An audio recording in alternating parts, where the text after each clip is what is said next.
is a motivated seller. So, a motivated seller is a seller who is compelled by circumstance or emotion to sell a property for less than market would pay under normal circumstances.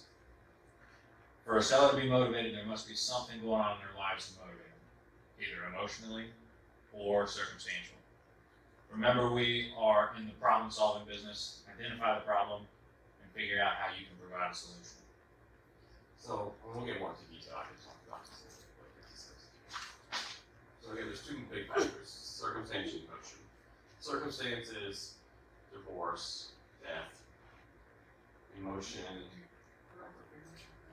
There you go. No, I got to switch up. So circumstance: property condition, abandoned, needs work, fire, water, mold damage. It's unsellable.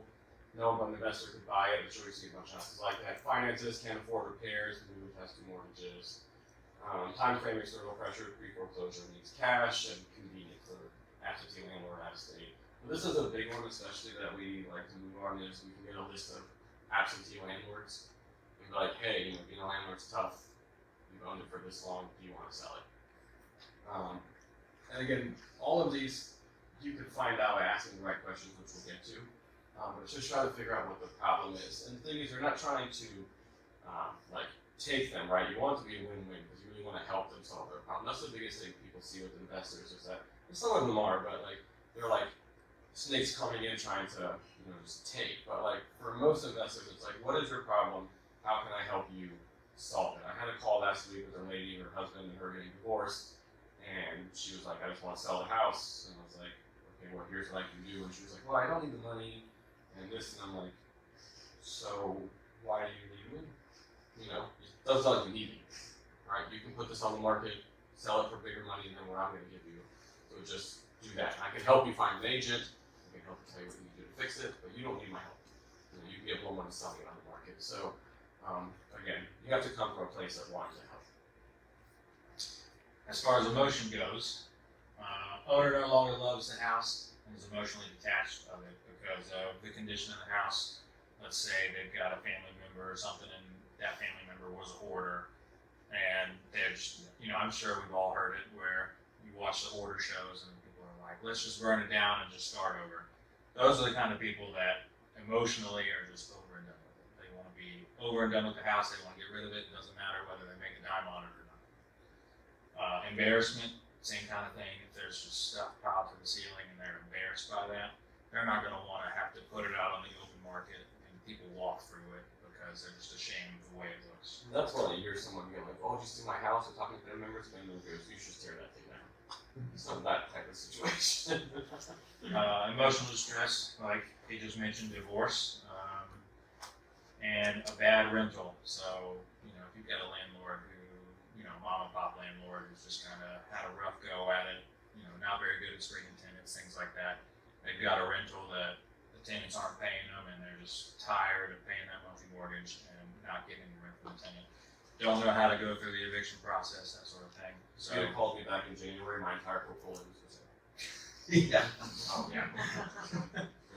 He was having a rough go at it. But he made it through and added another one to the portfolio. Added 3 more.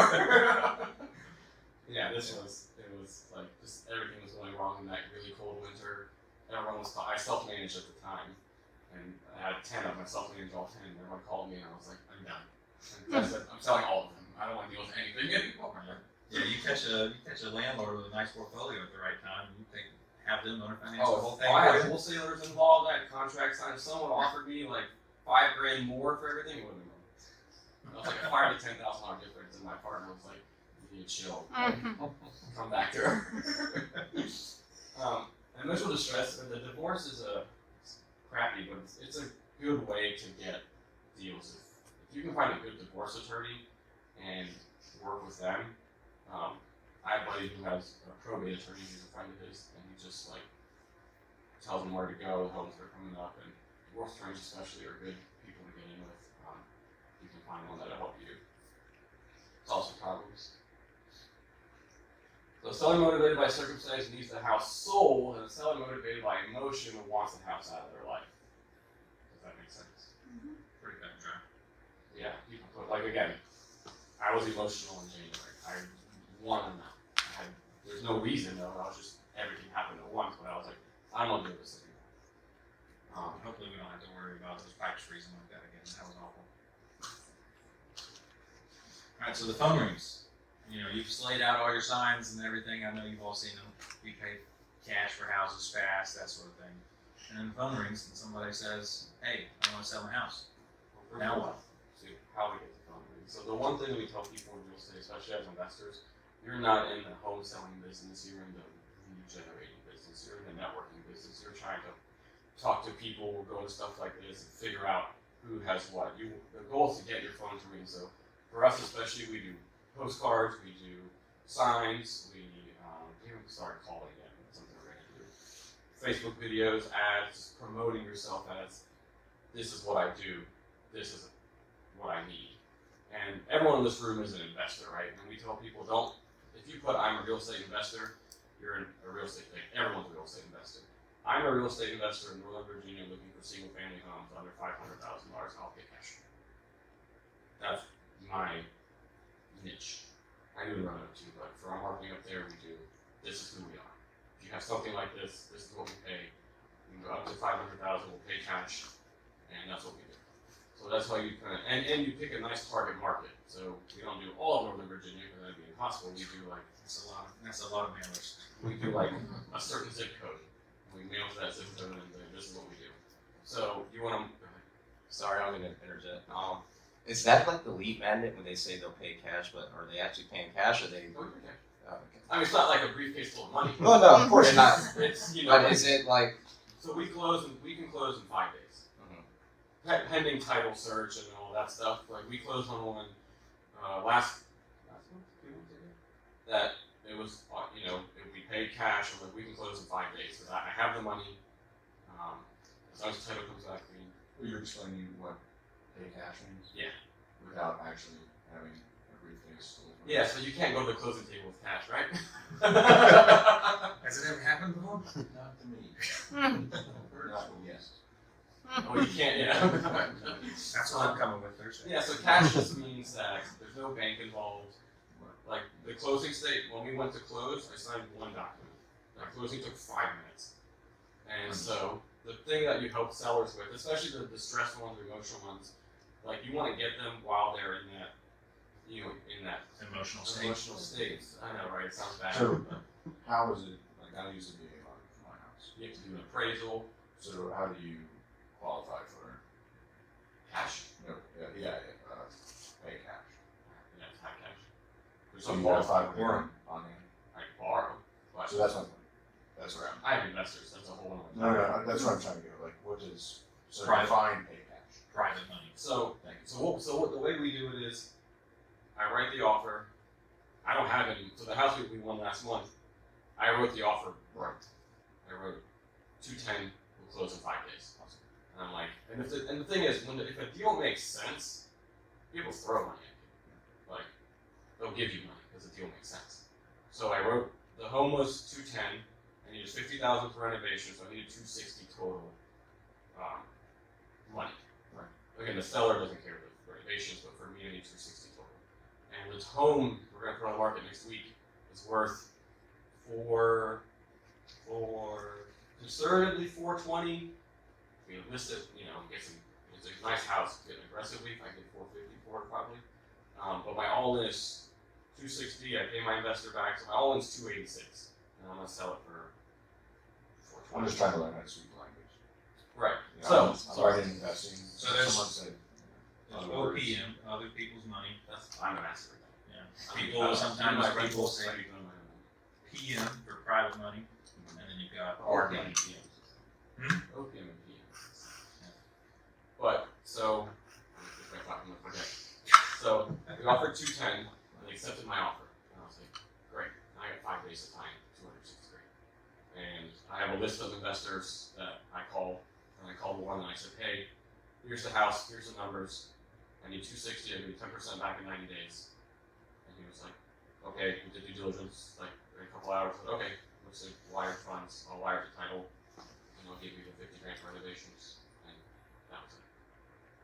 And it's easy to do that because where else is an investor going to go get a guaranteed 10% back on their money in 90 days? It's It's just a 40% nowhere. APY, which is impossible to get any Yeah. guaranteed. And the one thing we tell our investors is it's secured by real estate, right? So like most of the time I have and this is what we call arm's length deal. So I know personally who the friend was or who the investor was. So most times I'll put the investor as the first lien holder. That's their security. So if something happens, then they can take the house. They can foreclose on it and take it as extra property forward. I guess, yeah. Anyway, they can take the house. But this one, he said, I know where you live. You got 2 kneecaps, you want to keep Yeah. going down, right? So the way that I did that was, and I spent one day at the office for 2 hours. I called everyone that I knew, like old boss from 3 jobs ago, other realtors, family members, and I said, I need money. Here's the terms. I made it. I found $1 million in 2 hours. Fantastic. And my old boss called me 2 days ago and said, I mean, I'm not there. I just picked up the phone. And I learned that from another realtor who said he did the same thing with his first investment. He called one of his friends. His friend said, I don't have any money, but my grandpa might.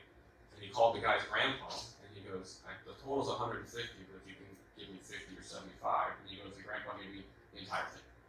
Because never assume what people have and don't have. Over 95% of Americans have like under 3% interest rate that own a home, and the majority of those have over $250,000 equity in their house. All the money I borrow is from people that have HELOCs at a 2.9% rate, and I'm giving them back 10% in 90 days. So yeah, so it's great. I just wanted to know because there's some. My brother was looking at property. He just goes to Daniel's while he wasn't there because he's working. But I think one property they're like, hey, they offered cash, and we were like, we don't speak the same language because clearly our loan is not cash, but their loan. In the end, who has that? And so we were just like, we're just not speaking language. in the end, it's Trying to cash, right? The seller gets the same Right. money either way. The difference is I can close in 5 days with no appraisal, no anything, whereas you're going to take 30 days, maybe 45 days, because then it'll require repairs. Right. Appraisal comes in low. We're buying as is. You don't got to move or touch anything. I appreciate it. Yeah. So no. So what are the odds that you run these calculations, you get all these investors for creative financing, and then something goes wrong? Like, what do you do about it? So you have like the lien and stuff, but like, what if you can't? Like, is it always you always have it covered, but like you have like insurance for the people who you're getting the creative financing from? Do you insure them basically their money back if they deal? So a lot of my agreements. So I borrow money from my rentals as well. So the 2 rentals we bought over the past couple of months, I borrowed that money too, and I have a mortgage on it, but I borrowed that money as well. And basically, I made the terms really long, like it's a 5-year term. Because within 5 years, the market's going to go up and down. So even if it goes down, I still have another couple years to bring it back. And then again, everything's negotiable, right? So I'm paying my investors on time, and I've eaten a lot of money too over like last year during COVID when people weren't paying rent. I ate a lot of money paying my investors still out of my own pocket because I owe them money. And when you owe someone money, like a lot of money, when you see them, all you think about it. Like, I owe the guy $60,000. So, and I don't want to make them upset because I want to keep using their money. So I recycle a lot of these people's money. But insurance-wise, so the agreements we sign are called deferred judgment. It's basically it's an agreement that if he takes it to court, he can take it unilaterally, and I can't fight my case. Confession of judgment. That's what it is. Confession. So basically, we sign this agreement that has all the terms written in it, and if I don't pay him over X amount of time, or we don't negotiate, we don't talk, I just disappear, our investor can take that agreement to court unilaterally, and I'm guilty. Because when I sign that paper, it says if he takes this to court, I'm already guilty. So then the court will then I lose, and then again, they know they're secure because they're secure with real estate. And I'm putting 20% down on all these properties, so all their money is already into the equity in the home. And I buy into equity, so every rental I bought has had at least 15 to 25,000 in equity in the home each time. So that's kind of. And then just making sure you pay your debts. Yeah, again, if I have to eat it, I'll eat it, but I don't want to make them upset because that's our entire reputation. And I get a lot of testimonials from investors. That's how I get more investors. because I always pay my debts. And then just always pay. I want to go back to when you said you make your returns long, you draw returns. Is that for your current properties or is that for the investors that you're working with? I do those for the investors. Okay. My own properties, again, I don't pay for anything myself, so everything I have is borrowed.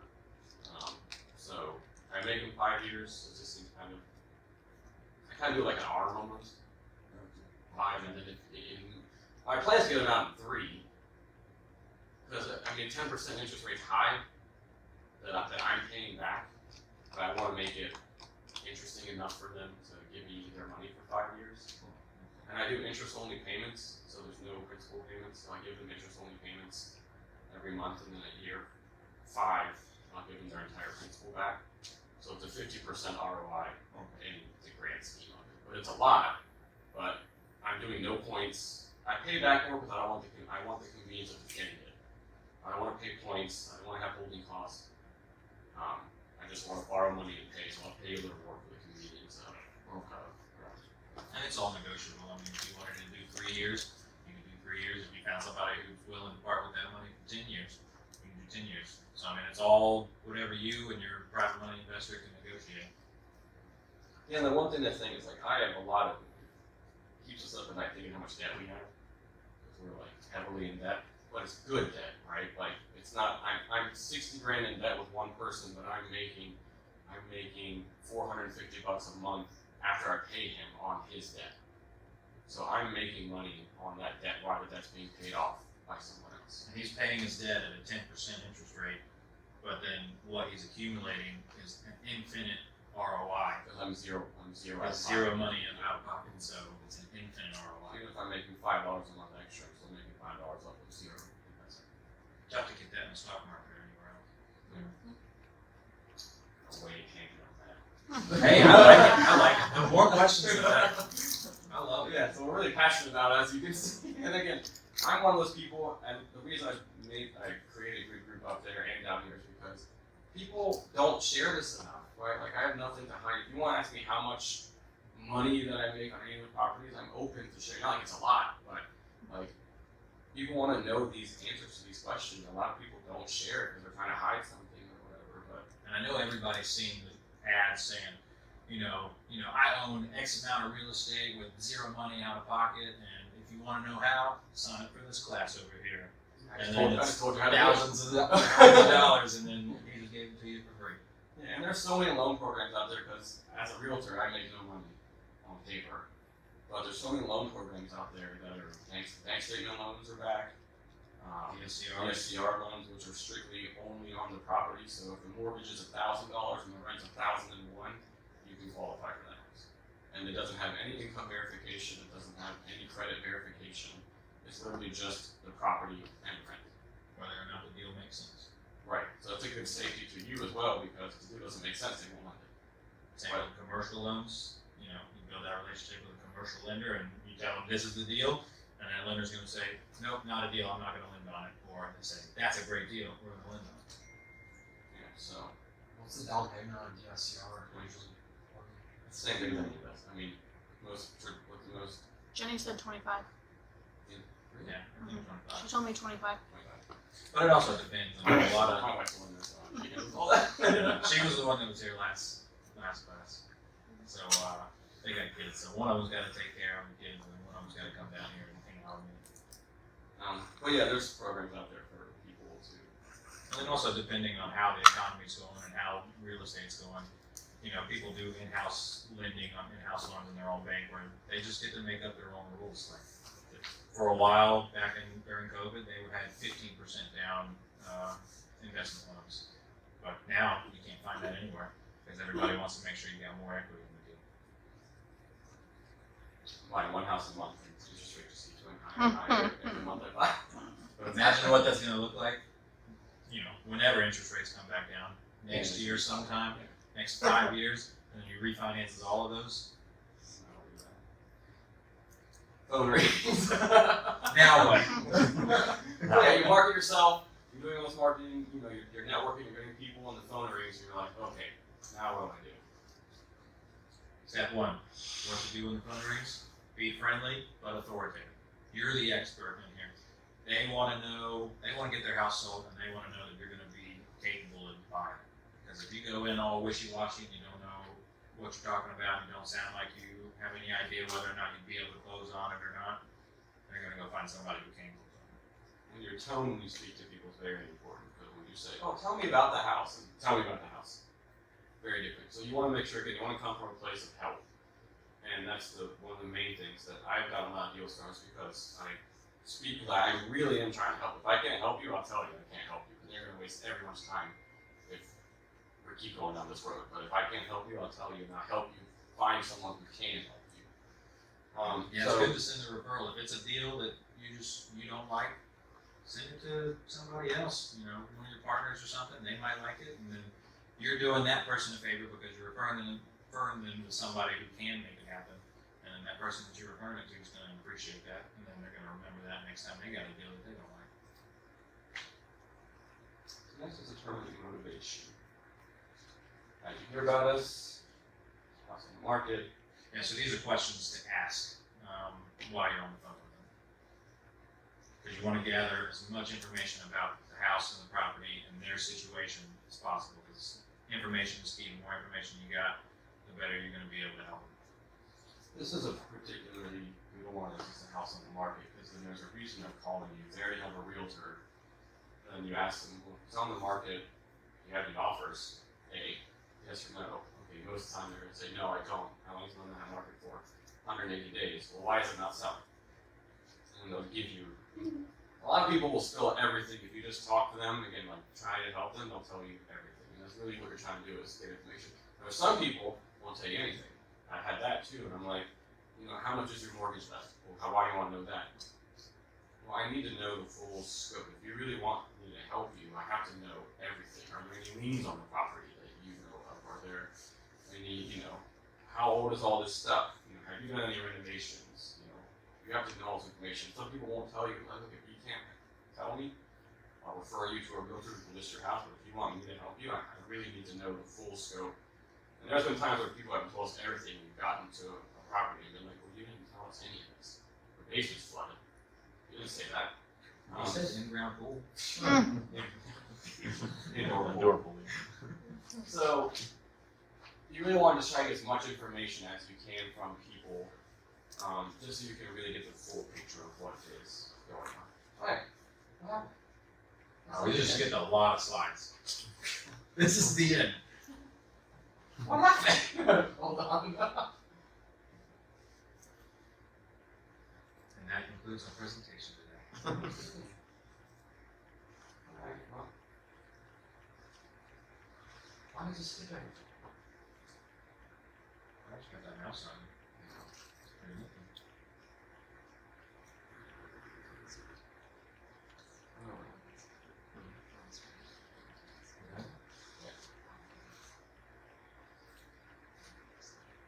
There we go. All I gotta do is just sign it here because it does need something.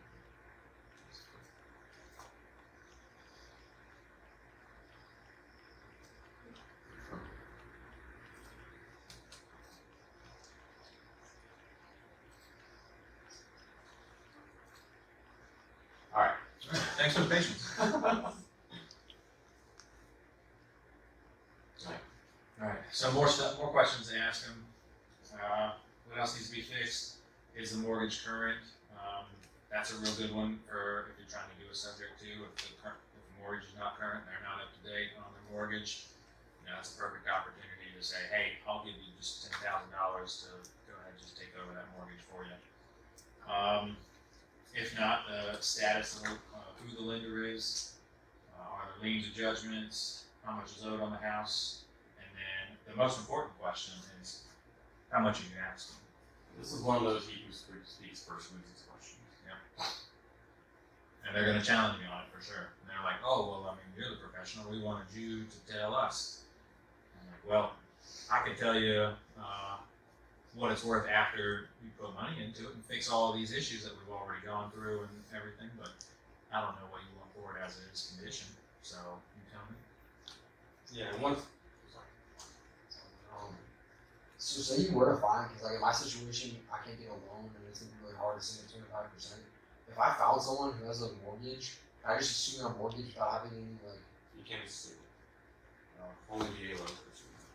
You can assume. There's ways around it. Okay, that's what I was You wondering. can't literally assume the loan. You can subject to it. Okay, You can't. You okay, can't that's what I was assume. wondering though. Like, did you like take it over for them without having like a certain income? Oh, subject to doesn't involve anything. No banks, no nothing. It's all Subject to negotiable. is a contract and money exchange, and then you just take over their claims. So, Even on residentials. Oh yeah, that's the only thing. I mean, you Uh, can yeah, you you can do can do commercial, but I just learned Commercials just be I just different. learned you can do with cars. Yeah. Yeah. Take over What was someone's this? Pace Morgan? Is that it? Yeah. He was telling me this morning that he saw something from Pace Morgan, If we which bought a 2022 Cadillac Escalade, subject to.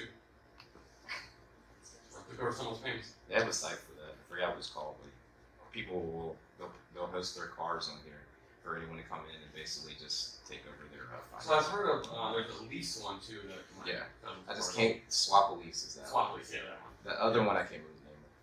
I don't know, but yes, you can subject to it. it's all good. You find one. Yeah, I mean, again, the biggest thing with how much are you asking and all this other stuff is that so many people assume that the seller needs money or the seller, like they're assuming that they know what the seller wants, but most of the time the seller may not need money, right? The lady that spoke to our subject to, she bought her current house subject to, and the guy just wanted to move to Florida, and he paid her like 50 grand to take over his lease or take over his mortgage. you never know what their circumstances You are. never know anyone's circumstances are. Never assume. You just have a conversation, get as much information as you can. And again, like with the lady I spoke to last week, when she was referred to me, it made it sound a lot worse. Like she's emotional, she wants to get rid of the house. And I spoke to her and she was like, I mean, I'm living with my parents, I got 2 kids, I need their help. You know, I don't really need the money. I don't want to get rid of it if I don't have to. You know, I'm like, well, why don't you rent it? Can you rent it? And she goes, I didn't think about that. I'm like, rent it out. If you can rent it, that's your kid's future. Just rent it as long as you can. You don't need to sell it. So he figured out what the problem was, and he fixed it for him. Yeah, it didn't involve me, but and I told her I will help you do anything. You know, I won't charge you anything because it was one of my best friends' referral from someone from church. But I was like, if you want me to help you find an agent to list it for you, if you want me to help you do anything, I don't charge you anything. I'll help you do what I want. And it's really, you know, it shows that we're coming from a place of help. I'm not trying to take it from anyone. Plus, as real estate agents, we tend to offer a lot of free help and never get paid for it. This is a pretty good one. There's no motivated seller will try and sell you the house. And you'll know when you hear it. So we've called people on note and like you walk in as investors and they're like, oh yeah, the roof is new, the floor's been redone, you know, bathroom's not that old. Okay, well, it sounds like a nice house. Why do you need my help selling it? Right? They'll try to push the house on you and you're like, well, you don't need my help selling it. Go, sell on the market. So I was talking to one the other day. I'm trying to find my little brother a house, and we went and looked at a house, or I looked at a house. He's out in California working, so I FaceTimed him, showed him the house a little bit.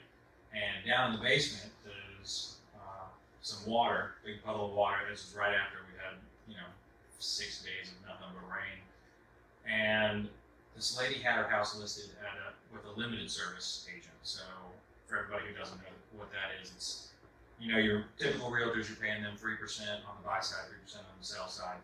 But this, all they do is they just put it on the MLS and then they're out. That's all. They just put it on the open market. They don't negotiate for you. They don't help you write contracts. They don't do anything for you. So I have to contact the seller to get everything, all the information. And it's rough because half the time I'm doing the listing agent's job and the buyer's agent's job because the listing agent isn't helping them. But anyway, so she was talking to me, and I told her, I was like, well, there was some water down in the basement, and my guy's just a little worried about it. And then she just went off on a tangent and was like, oh, yeah, I was just there. There wasn't that much water, And I mean, I stuck my foot in it and it got into my shoes, so there was that much water in there. But you could hear it in her voice that she's just dying to sell this thing, and it just wasn't happening. Probably because she hired a discount agent. It probably got something to do with it. Well, most of the time, these people aren't really motivated if they're trying to sell you the house, right? Like most groups that we've come encounter with don't really talk much when you're in there. They're just the emotional ones are just want to get it out. The horse ones suck. Those are really hard to deal with. Script tip. We find that this is for when you're talking about getting a price from the seller. So if they say, "Why do you want to know the price?" Or what is your, how much do you want? Well, how much do you think it's worth? And then We find that most people have a number in mind, and it helps us to find the right solution when we know where you're coming from. I'm sure a lot of agents here, you come up with people who are like, "I want 500 grand." You're like, "It's only worth 400, even in the market." Like, where are you pulling these numbers from? I've heard that too many times. Yeah, and again, you have to set yourself up with a margin that you are comfortable with making. I have a minimum amount that I have to make on a home for it to make sense for me. My minimum amount may be different than yours. Everyone's minimum amount is different. So when you ask this question, you figure out, well, that's just like, the best thing to do is say, "I don't think this is going to work out." And two things happen. Either A, they say, "Okay, I'll find someone else," or B, they say, "Well, hold on, why don't we negotiate?" That's the best answer you can get is, "Why don't we negotiate?" Then okay, they're just making those numbers as they go along. But this is a good rebuttal when they say, "Well, how much do you think it's worth?" "Well, why did you tell me?" Again, he who speaks first loses. We want them to speak first. And step 3, make the offer. Be friendly but authoritative, determine motivation, and then make the offer. There's so many people I know that drive for dollars. You know what driving for dollars is? Driving for dollars is basically you get in your car, you drive, right? And you go and you find houses that were boarded up, Okay, I found 2 of those. tall grass, right? Boarded up, tall grass. This is the next one. The trash bin, one of the big things is you look at the mailbox, it's full. The trash bin hasn't moved in 3 weeks, it's just been sitting there. There's a lot of tells you can tell. I have people that do that. They've gotten the owner's information, they've contacted the owner, and nothing's happened. And they're like, "Well, I can't get them to can't get the next step." And I'm like, "You made them an offer?" And he was like, "Well, no." I'm like, "You gotta make an offer. You call them and say, I've talked with you a couple times. I'll give you X amount of dollars. I'll close in 5 days, and I'll take your assets." That's when you know how motivated a person is. Like, I have an offer. I have a contract for you. I'll close in 5 days. You'll get cash. We'll have it done. And that's usually that's the major step that most people don't take, is because they don't have the money. They don't know how to find the money. But that's one of the most important steps. That's like, here, you can drive for dollars all day, find homes, talk to owners. You don't make an offer, you're not going to get anything. And a lot of people get stuck in analysis paralysis. They're just analyzing deals, looking at deals, thinking that it could be a good deal, but in the back of their head, they're like, "Well, maybe it's not. What if? And then so they never make the offer." All right. What was I saying? I don't know. I forgot. I don't remember. I guess we'll go on to the next one. Driving for dollars. Yeah. Make the offer. How do you track that? Like, so. Piece of paper and pad. No, I mean, like, how do you get in touch with someone? Like, hey, that house looks. I find the address. And then I find the owner's name. And you skip trace the owner's name. Yeah. Skip trace. I need to. That's what I was. There's all sorts of websites out there. True People I think Finder. True People Finder. I think I've done Fast People Search. Where there's a will, there's a way. Yeah. Or you can just knock on the door, maybe. This is Talk to the neighbors. I've talked to a lot of neighbors on Oh yeah, you places. did Get a on- lot on of that one. get a Yeah. lot of information from the neighbors. Oh, they'll tell you everything. Yeah. Neighbors my are neighbor today, Sally. neighbors are like, This is nice. "Oh, that house been empty for years." Yeah, that's what I said. Do you know the owner by chance? You don't say. All right. But one thing is, we'll get to that. And by the way, if you hear something that you don't know what it is, like driving for dollars, just speak up. I don't want anybody to not know what's going on just because we say some sort of terminology. Because, I mean, we talk that terminology every day of our lives. It's tough to kind of switch it off. And I find myself doing it all the time. Gabby gets on me all the time. She's like, "You can't say things like that. Nobody knows what you're talking about." So if you this is just so when you're making an offer, right? If you're at your computer, I have a way to make an offer quickly. Now, you can make an offer on it as long as it's two agreeable or two not drunk parties. What's the word? What? Like everyone's like of sound mind. Okay. You can make an agreement on a napkin and have that as your agreement. Now, it may not be very good, but you can still, you can write a contract. If you want to find, quick contracts, you can Google stuff. I think the Gridiverse, which is there's a link again, you can go, has a contract that you can just fill in the blank and write that. But you want to be able to make the offer quick. And we're going to email all these slides out, by the way. So if you don't want to write them down. Oh, it's okay. Okay, that I do too. But just let you know, we're going to email these slides like out. that too.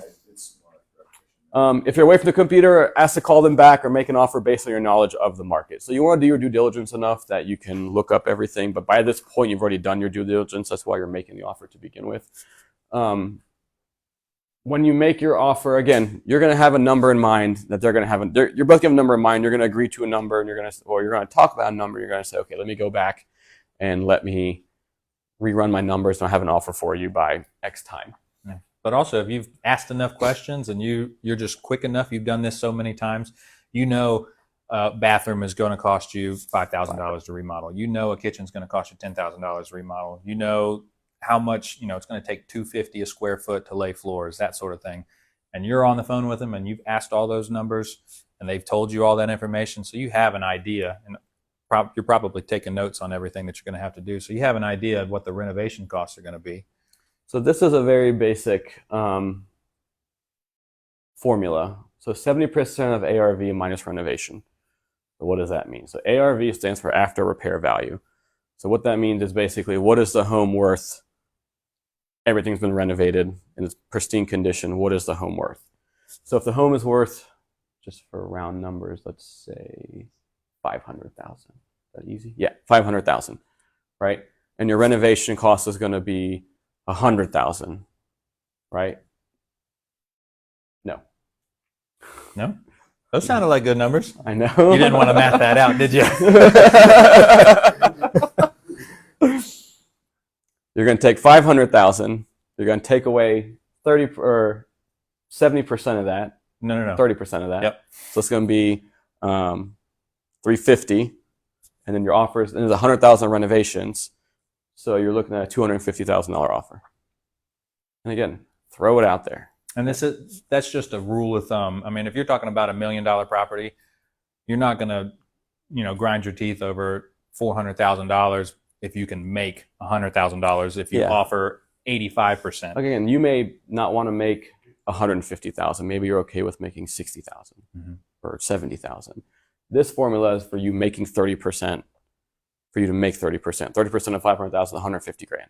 Well, you don't even make 30% after it's all said and done. Well, you got closing costs, you got realtor fees to list it. So you got to make sure you know all of the fees that go into it. But this is just a basic thing that we use. So figure out what your threshold is. Is there an Excel sheet that does this? I'm sure you can find one online, but Do you know what to look up for that? there's one for sale, actually. I saw that someone was selling. I mean, there's so many of them for sale. I'm sure we can find you one. I'll get you one. It's like something basic that you can plug in, like those numbers that helps you with the costs. So next month is last month. Were you here last month? What was last month's topic? It was just like It was the first one. Oh, That was the no. intro. Yeah. Oh, that's right, because we skipped it. So last month for us was how to estimate renovations. So we had a contractor in going through a spreadsheet, how to do everything. I know he had one. I think he sent it to us too. So I'll check and see if we can get it. There's one somewhere floating around. We'll get you. Yeah, we have one, and that's something in like layman's terms that you could plug in. Because this makes sense, but like you said, you have to do all the closing costs to make sure you're not going over. Yeah, and again, we don't know the exact cost, right? I always way over. Yeah, we get way over. I run my numbers real conservative.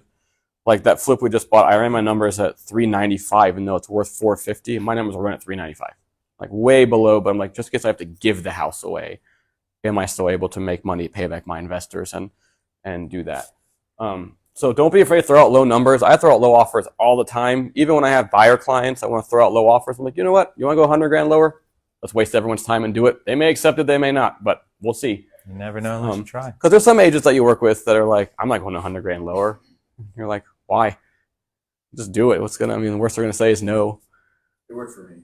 Yeah, you never know. I mean, I didn't get 100 less, but He got substantially less, Oh, and is I was very Is surprised. he the triplex? Yeah, the triplex. Oh, Yeah. I told him a few back that we were gonna buy it. He earned that triplex. That thing's been under contract for 4 months now. Yeah, I asked about it every day. Like, that close it. Actually, it's been the best experience of my life. I mean, I say that, I feel like I'm reborn every 10 years. But because learning about this has just brought a huge amount of joy about what I'm doing, how I'm going to use my future education. And then I was just really worried about a lot of things that happened because I just didn't speak the language. I wasn't really aware because the risk seemed. And I am trying to pump you guys up. I mean, but that's being said, like I was like, well, hey Daniel, if he doesn't go for this, I feel like it's dumb. And Daniel, faithfully stayed with me and then worked with me, explained it. But I think I was pretty bold. I was like, no, this price. And it worked. Yeah, I was shocked too because I was looking at it for a long time, and he told me how much he got it for. I'm like, are you kidding me? Yeah. But yeah, throw the offer out, and this is again, next one is speak loses. You throw the offer out and you wait, and you say, all right, I'm gonna give you my offer. What do you want to do? Yeah, and it comes back to you never know what their situation is. I got another buddy who's an agent. He got a client of his. His client just searches for a deal. I mean, you could say the house is worth $100,000, and he would want to offer 20 on it. I mean, it's just that he just loves that game. And he threw out a lowball offer and like a $600,000 offer. I think he offered like 4 and some change. It'd only been on the market for like a month, and they got it. Wow. Yeah. Yeah, again, you never know. Don't assume anything. He needs to teach the next one. So again, you're giving an offer. You're sending a contract. And again, you may be a little bit off, right? If you're 10, 15 grand off, then you go, all right, we're going to make an appointment to go and see the house and sign the contract. So when we write offers on homes that are, like I haven't seen the inside, like boarded up, I just saw the house. Right. I haven't seen the inside of this other one. Right. I make all of our offers like I got to get in the house first. So let me get in the house and see what I'm looking at, because all I can do is look outside, and I'm going based on your word what the inside looks like.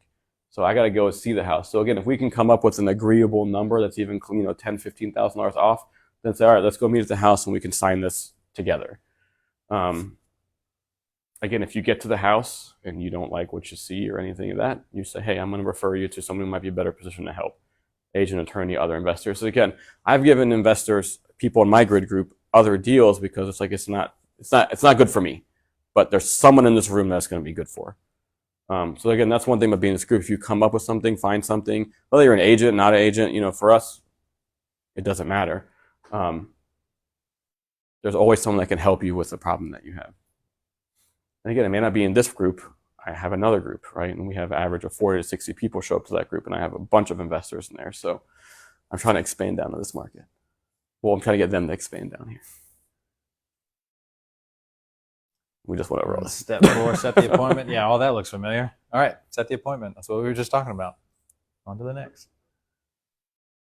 Make sure all parties are available to sign, because let's say you've got, this was mom's house and she passed away and mom had 8 kids. So now there's 8 heirs to this one property. And that's just a big old hassle to try and round up 8 different people to try and get them to sign. It's not just that. We had the house under contract, his duplex, one of his duplexes he bought. Come to find out, the person selling it had like a land lease, and there was another owner on top of it we didn't even know about. Yeah, that was weird. It was a nightmare. So yeah, make sure you ask all the proper questions. So sometimes title companies, you can do like preliminary title searches, right? They do preliminary title searches like, hey, I need you to look up this property and kind of make sure everything is as it is. And again, you want to build a relationship with title people, right? So I can't just call a random title person that I worked with before and say, hey, do this. You know, you got to build, that's what this is for, building relationships with people. And so you can be comfortable and they know that you're going to follow through if it works or not. Which James is a great resource for. Yeah. So you said title people, who are title? So as an attorney or settlement agents, you can do a lot of it yourself. So if you go on the GIS, yeah. and you see a state or a bunch of names, or if you see a name and the text bill says care of, it's got somebody else's name and address, you know that there's some kind of question about that. What's GIS? Geographical information system. Yeah. The county, like Roanoke County has it. Roanoke City has it, yeah. Yes, it all So just Google like Roanoke County GIS, Roanoke City GIS. You know, I'm in Prince William County, so I'm Prince William County GIS. Or And you can look up any property and you can look it up by property owners or by the property. If you just type in the address is my easy, name, yeah. all of my houses are going to show up. If you type in, so that's a huge resource to anyone. If you're driving for dollars and you see an address, you know, you write down all your addresses, and you go to the GIS and you say, okay, who's the owner of this? And you look up and you find who the owner is.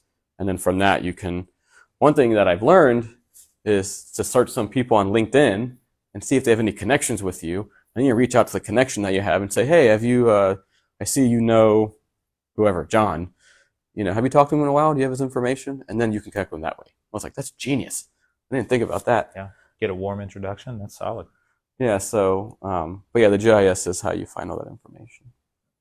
Yeah. And there's a lot of other information on there too. So definitely a good thing to play around with and learn. All right. At the house, if the seller is there, have them show you the house. And then go over all the questions that you've already went over on the phone, just to reiterate the fact that, yes, the HVAC system is 20 years old, because you're just, you know, mentioning that another time, getting it in their head that, yeah, this isn't going to be a full, you know, ARV asking price because the roof is 30 years old. The HVAC system's 20 years old. The carpet is from the 70s. You got really nice shag carpeting in there. The hardwood is destroyed. Same things like that. These are really important too. Once you have the contract signed, put a lockbox on it and put a key in it. So you want to have access to the house.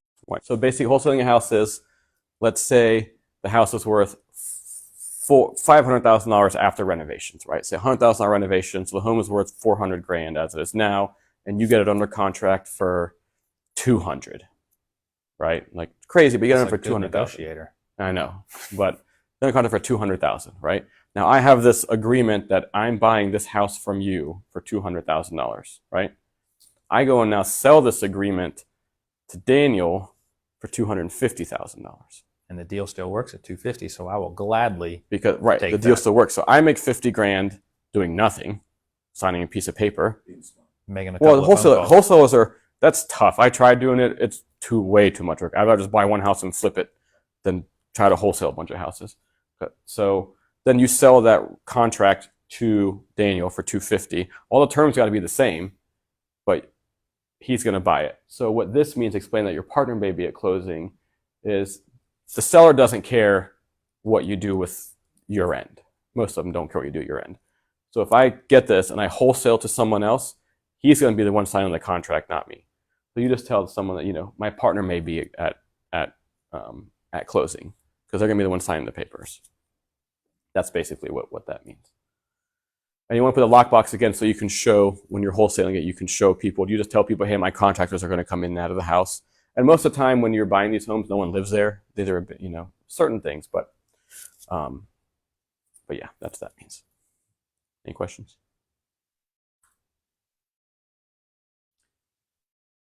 What did you learn today that created a shift in the way you think? I thought you said something else.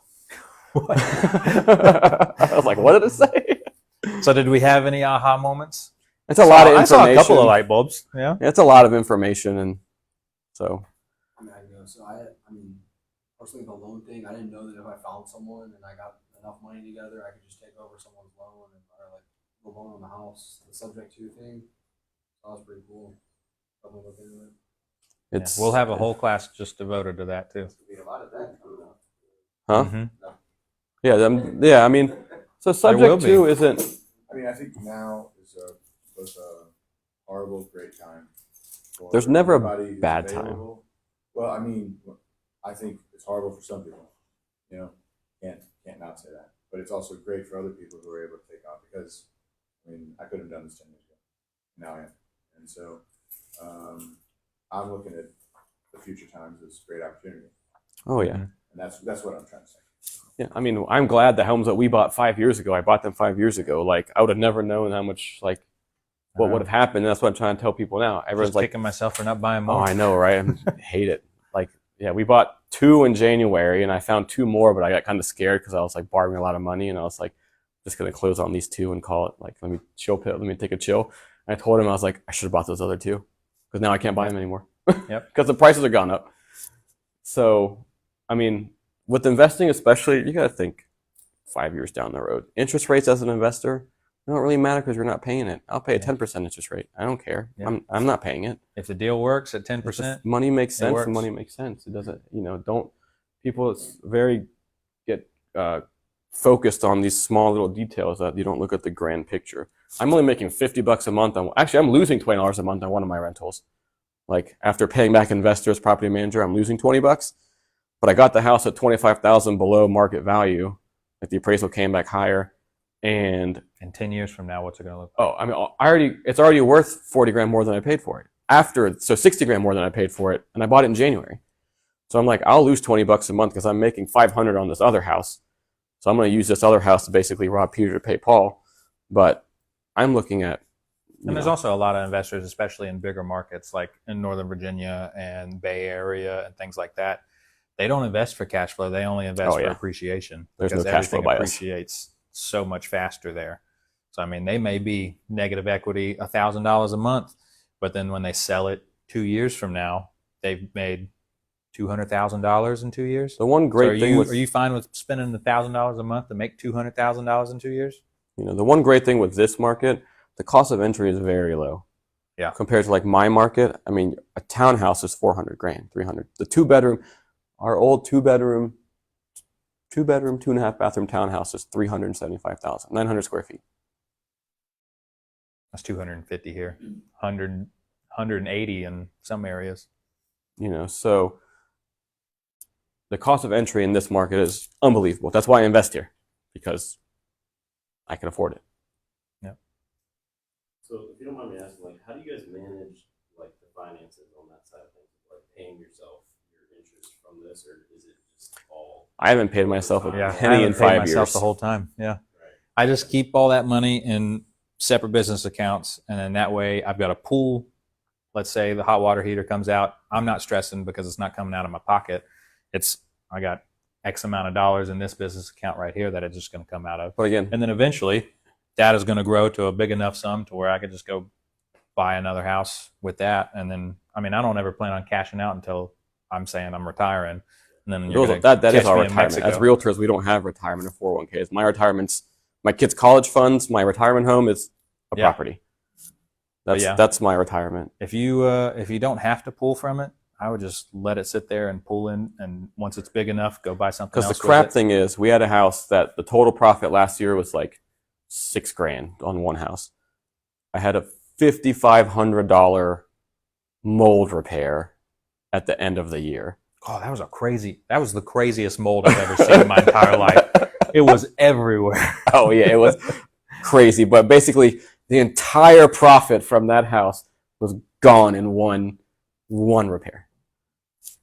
But I bought that house for $55,000, and it's worth $220,000 right now. Yep. So the cash flow, it keeps you in the game. It keeps you alive, which is It just nice. keeps the house going. But the appreciation, I mean, that's where the big money's at. So all of this is 15. 100% real estate. I mean, unless you're doing a flipping. flip. So flips for me is like a bang. Like I'll make $100,000 on this one flip, but it's like now I gotta go find another one. But what's he going to do with that $100,000? Go to Disney World. Find a long-term rental to buy, and then also go to Disney World.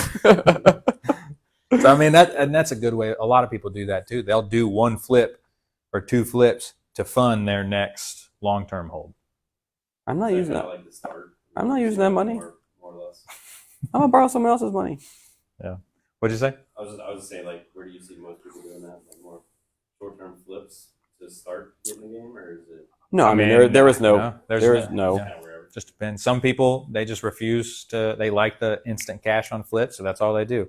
And then some people don't like that. Like I'm not a big flipper. I don't do a whole lot of I flips. love flipping. Yeah, I like I'll do it all buying day. houses and holding on to them. I don't want to deal with toilets and tenants. Well, you don't. You got Not something else anymore. doing it. But I did. Yeah, after January, you decided not to. No, flipping for me is I enjoy flipping lumber. I just like at this point I don't get to do anything. My contractor that we use just knows what our style and design is. So I just say here's the house, how much does it cost to do what we normally do? And he'll be like, all right, 50 grand, all right, cool. And then he goes in and I just go there every couple of days and like, how's it going? Okay, looks good. Yeah. But it just depends on what you want to do. And shoot, if you wanted to, you can do it all. You can do short-term rental, long-term rental, and flips, and commercial.